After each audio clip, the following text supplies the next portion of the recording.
Ubizo,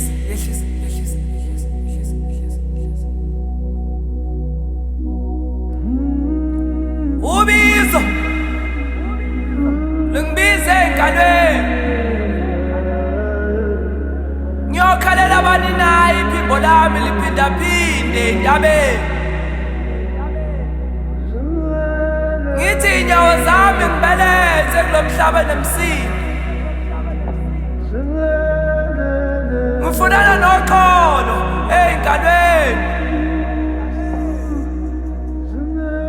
Kukhalisa maye emzini kamkhulu, umkhondolo usekhaya. Sawubona to you, sawubona to yours, from one great spirit to another. Welcome to Ubizo. Today we speak of a war other than colonization, other than slavery, and most definitely other than borders. A war not for land, not for gold, not for labor, but for your spirit. Because the strongest prison is not iron, it is forgetting. And if they could make you forget who you are, they could own your world and rule your children's future.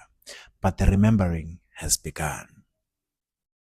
There is a question history fears to ask. Why did they not simply conquer? Why did they only resort to converting? Because conquest captures bodies. Conversion captures souls. Africa was not feared for wealth. Africa is wealth.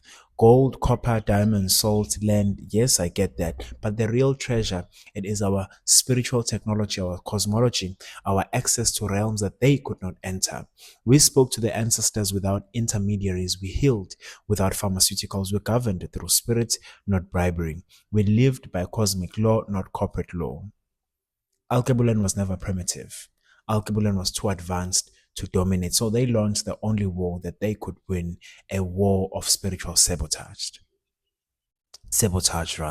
They banned drums because drums open portals. They demonized ancestors because ancestors strengthen purpose. They outlawed healers because healers awaken sovereignty. They burned shrines because our shrines anchor memory, and they went as far as ridiculing our Alkebulan languages because language codes reality.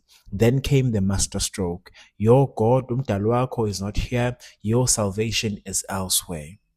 To control a people, you don't need to chain their hands. You chain their cosmology. And if they could convince you that holiness lives outside your skin, outside your land, outside your lineage, then you would beg to be enslaved, not forced. That is psychological colonization. That is spiritual invasion. And it worked, at least for a short while. They did not fear our weapons, they feared our knowing. They created then 3 weapons to bring us down. Number 1, demonization, which is turn your power into witchcraft. Number 2, replacement, install their savior and erase your divinity, our divinity. Number 3, shame, make you fear your own ancestors, you dimming your own light and running away from your light. Because a people who shame their roots will gladly kneel to their oppressor. They did not colonize Africa, they colonized consciousness. And when consciousness falls, nations crumble without war. Why do they panic when Africans awaken spiritually today? Because the system only works if you believe you are powerless. It only works if you believe that you are powerless. And I am rising with fellow great spirits whom are not powerless. What every Alkebulan child needs to remember is we do not worship ancestors, we honor lineage. We do not cast spells, we co-create reality. We do not consult spirits, we communicate with God's order. We do not practice superstition, we practice metaphysics all the time. When an African stands spiritually upright, empires tremble. Not because we seek revenge, but because we've become uncontrollable, ungovernable, uncolonizable.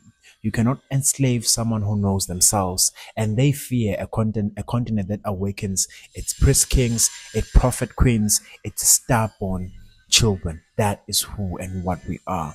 The drums are returning, the sacred names are awaking in tongues. The altars are being rebuilt. The healers are stepping into the sun. The ancestors are walking again, not as myth, but as rhythm, as memory, as presence. This is not a trend. This is not a rebellion. This is prophecy.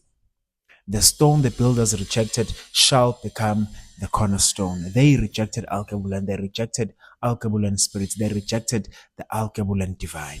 Now we rise not to prove ourselves, but to be ourselves. Children of the sun, descendants of the first light.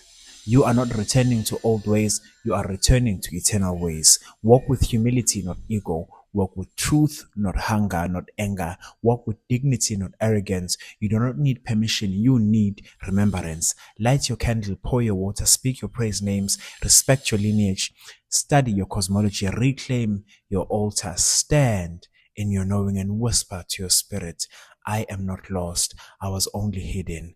I was gone, but now I am found. Until next time, okuhle umusa kanye nokukhanya ekuhambeni kwakho. Grace, light and blessings upon your journey.